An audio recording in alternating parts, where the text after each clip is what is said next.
Grade the trade. Lakers add Pascal Siakam at deadline and proposed deal. The Los Angeles Lakers have had one of the best off-seasons in the entire NBA. Los Angeles hit a home run during free agency as the team was able to not only bring back last year's core that made the Western Conference Finals, but do so at a great price. Better yet, the Lakers were able to make savvy rotational upgrades. Taurean Prince and Gabe Vincent alone add a lot of depth to the playoff rotation. If one of Jackson Hayes or Cam Reddish work out, then the Lakers are dangerous deep. As great as things look right now, a lot can change over the course of the first half of the season. There's a world in which the Lakers will need a shot in the arm and could be getting pressured by LeBron James to make a move. Add in the fact that the team has all but confirmed that D'Angelo Russell will be traded, and there is reason to believe that some kind of deal will be made at the deadline. It might not be a small deal either, depending on how the trade market shakes out. Pascal Siakam could be a legitimate trade target for the Lakers at the deadline. Pascal Siakam has found himself in trade rumors before the 2023-24 season as he enters his last year in the league.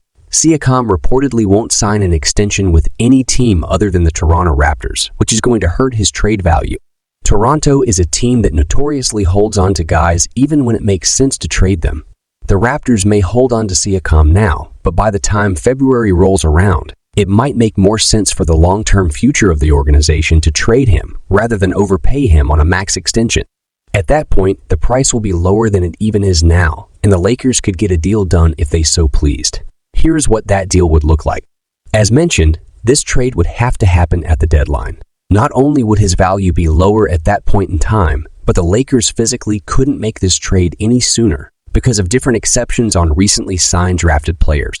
It would take some bigger names going back to Toronto in the process, but La does have the means to make a deal work financially for Siakam.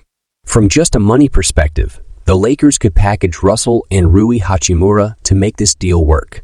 However, Toronto is likely going to ask for at least one young player with potential in return, and that player is Jalen Hood-Schifino. Lakers fans are already buying Hood-Schifino stock, and that is natural for a player that was just drafted. But the Lakers are trying to win now, and Hood-Schifino is raw and likely won't be a full-time rotation player until year 2 at the earliest. Like with Talen Horton-Tucker, the timeline doesn't fully match up.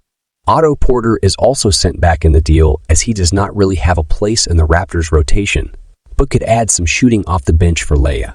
This keeps Toronto's roster from being too overcrowded and gives the Lakers some depth in return.